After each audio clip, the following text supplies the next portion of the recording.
कुछ भावुक हैं, कुछ निराश हैं, कुछ अलग हैं, कुछ हैं, लेकिन ये राजनीति के फैसले चलते रहते हैं। हमारा अभियान, हमारा उद्देश्य भारतीय जनता पार्टी को हटाना है। सवाल इस बात का नहीं है कि चुनाव धर्मेंद्र लड़ रहे हैं या चुनाव चाचा लड़ेंगे या चुनाव कौन लड़ेगा। सवाल ये नहीं है, चुनाव ये नेताजी की साइकिल और समाजवादी पार्टी का झंडा और माननीय अखिलेश यादव जी का नाम लड़ेगा। उस बुनियाद पे आपसे अपील करूंगा मेरे बिसौरी के लोगों, ऐतिहासिक वोटों से यहाँ से चुनाव जिताकर भेज देना। बताओ भेजोगे कि नहीं भेजोगे? भेजोगे? मैं इस बिसौरी के लोगों से अपील और प्रार्थना करूंगा और पूरे अधिकार के साथ करूंगा, क्योंकि आपकी सेवा में हमने भी कोई कसर नहीं रखी। उसी सेवा की बुनियाद पर, नेताजी की बातों की बुनियाद पर आपसे अपील और प्रार्थना करूंगा, यहां से समाजवादी पार्टी को ऐतिहासिक वोटों से चुनाव जिताकर भेज देना मेरे साथियों। इसलिए आज इस मौके पर आपसे अपील और प्रार्थना लेके आया हूं।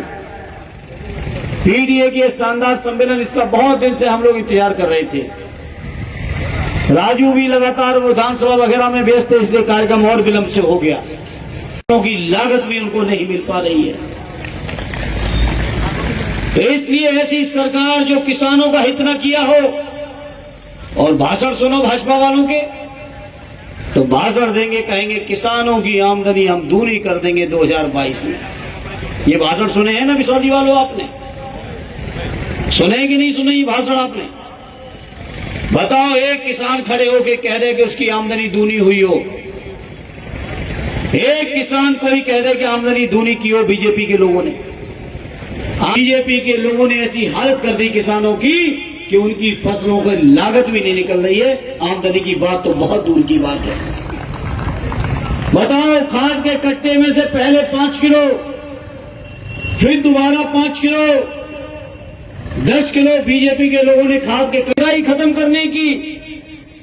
आज इन बीजेपी वालों से कोई पूछे जाके कि बताओ, जब आपकी सरकार बनी थी 14 में, तो डीजल, पेट्रोल, मिट्टी का तेल, गैस कहां थी?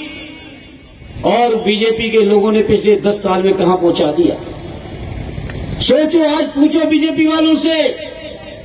मैं समझता हूं मेरे पीडीए के लोग, 90% लोग या तो खेती किसानी कर रहे हैं या खेती किसानी में खेती और मजदूर बने हुए हैं।